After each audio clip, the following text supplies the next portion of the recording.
24, 25, 26 ये महज सिर्फ नंबर नहीं, सत्ता की लड़ाई का वो नंबर गेम है जिसके जरिए सत्ता के सिंहासन पर बैठने का चक्रव्यूह तैयार किया जा रहा है। 24 मतलब अगले साल 2024 में होने वाला चुनाव।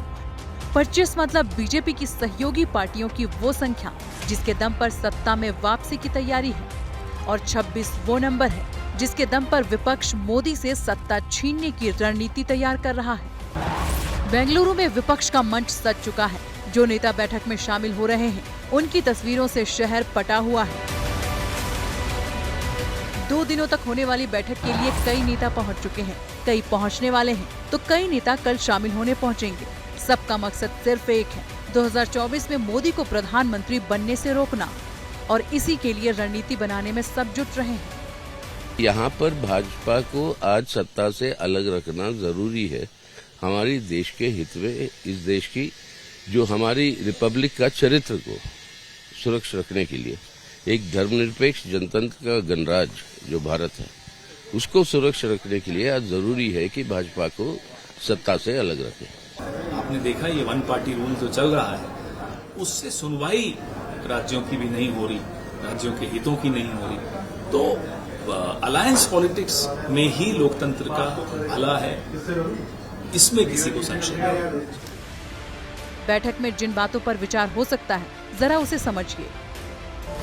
देश भर में बीजेपी और उसके सहयोगी दलों के खिलाफ हर सीट पर सिर्फ एक उम्मीदवार खड़ा किया जाए, इस पर बात हो सकती है।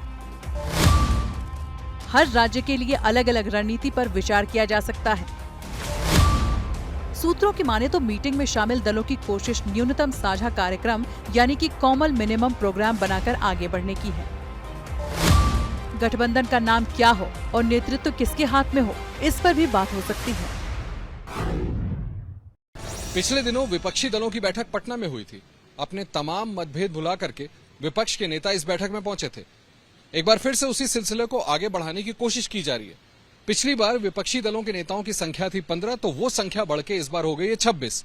महागठबंधन का जो मिशन है वो काफी बड़ा है, इसलिए इस बार सेकेंड राउंड में छोटे दलों को भी साथ में लेकर आगे बढ़ने की कोशिश हो रही है। लेकिन बीजेपी कह रही है कि विपक्ष की चुनावी खिचड़ी पकने वाली नहीं है। 24 की चुनावी चूल्हे की ख्याली खिचड़ी खानदानी खुरचन से ज्यादा कुछ साबित नहीं होगी, क्योंकि इसमें जो है वो ख्वाहिशें सबकी एक है, खानदान अनेक है। जब ख्वाहिशें एक हो और खानदान अनेक हो तो फिर खटपट तो होना स्वाभाविक है। महागठबंधन की एकता को लेकर बीजेपी का जो आकलन है उनमें कुछ हद तक सच्चाई भी है। अब देखिए, पिछले महीने पटना में जो बैठक हुई उसमें शरद पवार की एनसीपी भी शामिल थी, लेकिन बैठक के कुछ दिनों बाद ही शरद पवार की पार्टी टूट गई और मीटिंग में शामिल रहे एनसीपी के प्रफुल्ल पटेल एनडीए के साथ चले गए। मोदी के खिलाफ विपक्षी दलों का मिलन अब भी अधूरा है, वो इसलिए क्योंकि महाराष्ट्र में शरद पवार की एनसीपी टूट चुकी है।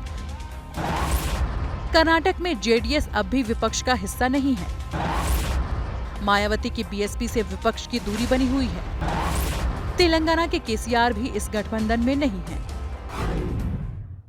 हालांकि विपक्षी कैंप के लिए राहत की बात यह है कि दिल्ली में केंद्र सरकार के अध्यादेश के खिलाफ आम आदमी पार्टी को कांग्रेस का साथ मिल चुका है, लेकिन क्या ये एकता चुनाव में भी बरकरार रहेगी, इसको लेकर पक्के तौर पर फिलहाल कुछ नहीं कहा जा सकता। दिल्ली और पंजाब में आम आदमी पार्टी की सरकार है, लेकिन इन प्रदेशों के कांग्रेसी आपके साथ सहज नहीं है। पत्रकारिता कोई इमोशन नहीं है, ना अपना कोई ज्ञान देना है और ना कोई विचार थोपना है। पत्रकारिता क्या है? पत्रकारिता का मतलब है सही जानकारी इकट्ठा करना और तथ्य बताना। पत्रकारिता आज जितने महत्वपूर्ण दौर में है, शायद पहले नहीं थी। इस दौर से निकलने के लिए सिर्फ सच दिखाने की जरूरत है, वो सच जो आपके हित को आगे रखे। इसलिए अब रात 9 बजे प्राइम टाइम नहीं होगा, ये आपका टाइम है।